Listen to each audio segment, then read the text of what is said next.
بات loud speaker کی جو کہی جا رہی ہے یہ صرف ایک ہیلہ ہے، یہ صرف ایک ہیلہ ہے، یہ ایک فراڈ ہے۔ مقصد صرف یہ ہے کہ ان کی عبادت بند کرا دی جائے۔ آج آپ بتائیے کہ کیا ہو رہا ہے، کیا وجہ ہے کہ دشمنی ہے اذان سے؟ اذان نہیں ہونے دیں گے، اذان نہیں ہونے دیں گے۔ بات لاؤڈ اسپیکر کی جو کہی جا رہی ہے یہ صرف ایک ہیلہ ہے، یہ صرف ایک ہیلہ ہے، یہ ایک فراڈ ہے۔ مقصد صرف یہ ہے کہ ان کی عبادت بند کرا دی جائے درجہ بدرجہ، ابھی اذان پر پابندی لگے، لوگوں تک اذان کی آواز نہ پہنچے۔ تو یہ تو ان کا عمل ہے، ہٹ دھرمی ہے، نادانی، جہالت کی کوئی انتہا نہیں۔ میں نے یہ بات کہی تھی کہ جہاں واقعتاً یہ صورتحال ہے کہ کئی ہارن لگا رکھے گئے ہیں اور محلہ ہے اور محلے میں سب لوگ رہ رہے ہیں اور شور مچا ہے، اور ایک مسجد سے نہیں 10 مسجدوں سے باری باری شور مچا ہوا ہے، تو یہ تو بالکل جائز نہیں، کوئی جواز نہیں اس کا۔ ایک مسجد کی اذان کافی تھی ایک میل کے لیے۔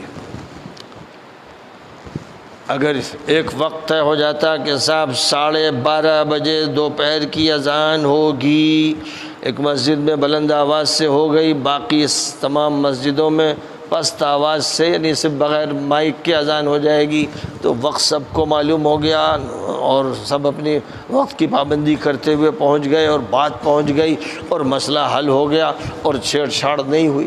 یہ تو حکمت عملی مسلمانوں کو اختیار کرنی چاہیے تھی۔ یہ جو جوش ہے اور خروش ہے، اور اس جوش و خروش میں یہ ہے کہ یہ مسجد ہے فلاں کی، یہ فلاں کی، یہ فلاں کی، اور ہر مسجد میں پورا جوش دکھانا ہے، زیادہ سے زیادہ مائک لگا کے زیادہ سے زیادہ سنانا ہے، اور اس کے بعد صرف یہ نہیں کہ اذان سنا دینا ہے، اس سے پہلے کچھ گانا ہے، اس کے بعد بھی کچھ گانا ہے، اور بھی چیزیں سنانی ہے۔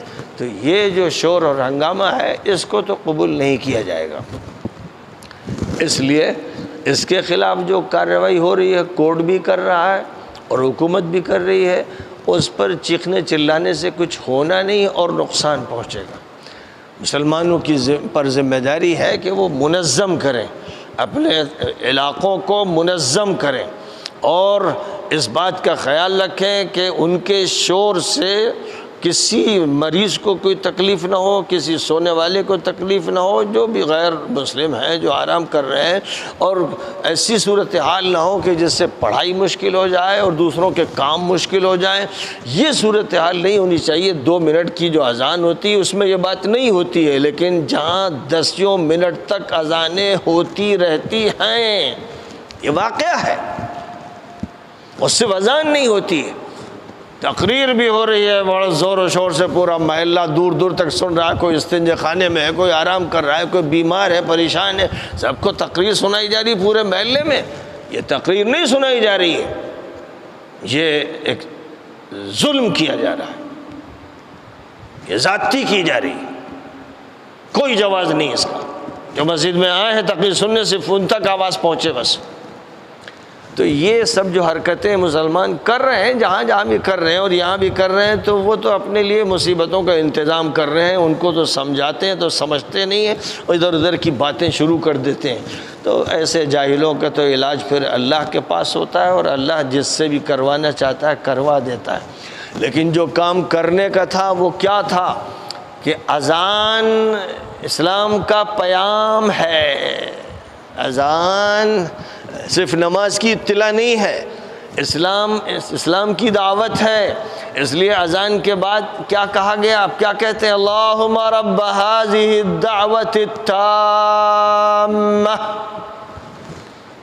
اے اللہ اس مکمل دعوت کا مالک۔ تو یہ مکمل دعوت کیا بتا رہی ہے؟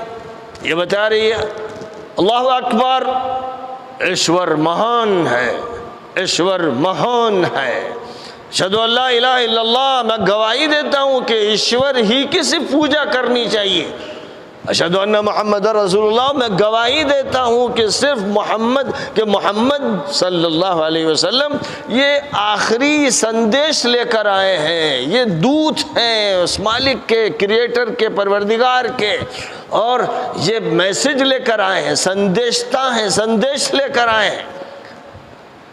فرض کیجئے کہ اذان کا ترجمہ بتایا جائے، میں دسیوں سال سے کہہ رہا ہوں تقریروں میں، ہزاروں عوام کے سامنے، کہیں لاکھوں عوام کے سامنے کہا کہ اللہ کے بندو، جس ملک میں تم رہتے ہو، اس ملک میں لازم ہے کہ تم اذان کے بعد اس کا ترجمہ بھی بتا دو، اذان دو، سلیقے سے اذان دو، اس کے بعد اس کا ترجمہ سنا دو، تاکہ آس پاس جو غیر مسلم آباد ہیں ان سب کو معلوم ہو جائے کہ یہاں تو ایشور کی تعریف ہو رہی ہے، اور یہ کہا جا رہا ہے ایشور ایک ہے، یہ تو سناتن دھرم ہے۔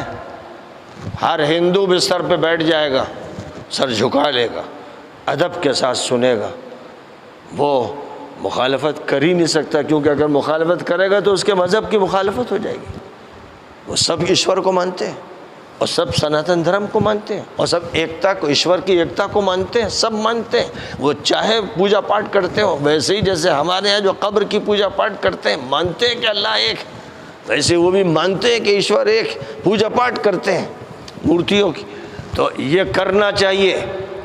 اس وقت رمضان میں جو بھی میری بات سن رہے ہیں ان سے کہوں گا کہ شیئر کیجئے، ہر محلے میں پہنچائیے، کچھ تو شرم کیجئے۔